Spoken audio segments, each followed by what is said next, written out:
Hey guys, welcome to Mayank talks. आपका फिर से स्वागत है और एक मैच रिव्यू में। तो आज का मैच रिव्यू में Bengaluru FC versus north east United FC का करने वाला हूं। तो मैच रिव्यू शुरू करने से पहले मैंने दोनों ही टीमों से एक एक लाइनअप उठाया है और मैं उसी लाइनअप से स्टार्टिंग 11 प्रेडिक्ट करने का ट्राई करूंगा। तो सबसे पहले मैं बेंगलुरु एफसी से स्टार्ट करना चाहूंगा। तो बेंगलुरु एफसी का लाइनअप कुछ ऐसा है: गुरप्रीत, पुजारी, सना, भेके, रोशन, कापो, सुरेश, नुगेरा, विलियम्स, मेंडेस, छेत्री। अगर बेंगलुरु एफसी की इस लाइनअप को देखा जाए तो मुझे लगता है कि बेंगलुरु एफसी के स्टार्टिंग 11 में भी सेम ही प्लेयर्स रहेंगे, कुछ चेंज नहीं होगा। तो अभी मैं नॉर्थ ईस्ट यूनाइटेड एफसी के लाइनअप से स्टार्टिंग 11 प्रेडिक्ट करने का ट्राई करूंगा। तो नॉर्थ ईस्ट यूनाइटेड एफसी का लाइनअप कुछ ऐसा है: गुरमीत, रिडीम, आशीष, जोबैको, सामते, बेमेमार, मायकनन, नेस्टर, थॉय, अजारे, पार्थिव। अगर नॉर्थ ईस्ट के इस लाइनअप को देखा जाए तो मुझे लगता है कि नॉर्थ ईस्ट के इस लाइनअप से डेफिनेटली स्टार्टिंग 11 में कुछ चेंजेस होंगे।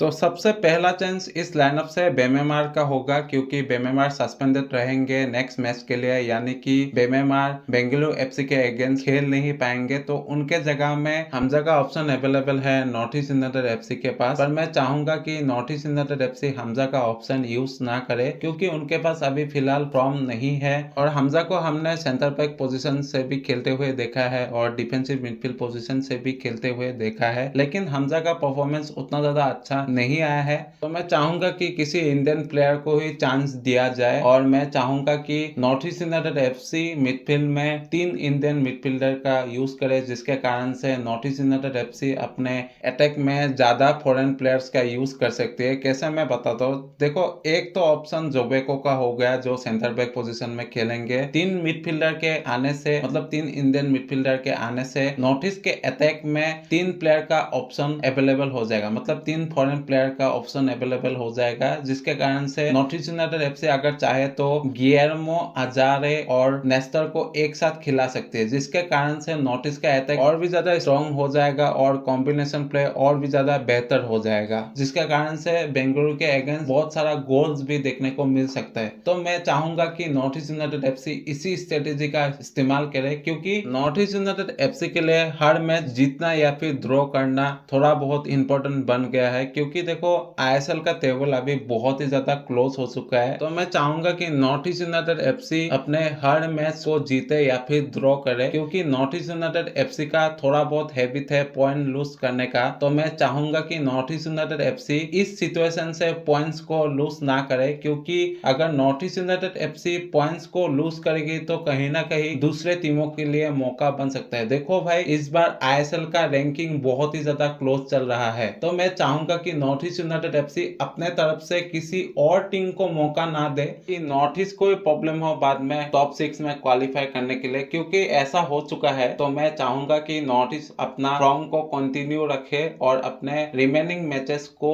जीते या तो ड्रॉ करे। तो अभी मैं दोनों ही टीम का प्रीव्यू करूंगा। तो सबसे पहले मैं बेंगलुरु एफसी से स्टार्ट करना चाहूंगा। तो बेंगलुरु एफसी नॉर्थ ईस्ट के होम ग्राउंड में खेलने जा रही है, जो शिलोंग में लोकेटेड है और स्टेडियम का नाम है जवाहरलाल नेहरू स्टेडियम। और मुझे लगता है कि शिलोंग के Jawaharlal Nehru one of the best football stadium है, क्योंकि दूर से ही पता चल रहा था कि जवाहरलाल स्टेडियम में कितना ज्यादा क्वालिटी पिचेस को बनाया गया है या फिर क्वालिटी आउटफील्ड को बनाया गया है, जिसमें फुटबॉलर को पूरा मदद हो। और शिलोंग का क्लाइमेट भी बहुत ही ज्यादा क्लासी लगता है, जवाहरलाल नेहरू स्टेडियम के साथ बिल्कुल फिट बैठता है। और मुझे बहुत ही ज्यादा अच्छा लगता है जब भी शिलोंग में किसी मैच को खेला जाता है, क्योंकि मेघालय शिलोंग में फुटबॉल का बहुत ही ज्यादा पैशन है और मेघालय शिलोंग से भी बहुत ही ज्यादा फुटबॉलर आते हैं। तो इसलिए मैं बहुत ही ज्यादा खुश होता हूँ। और मैंने नॉर्थ ईस्ट को देखा है कि उन्होंने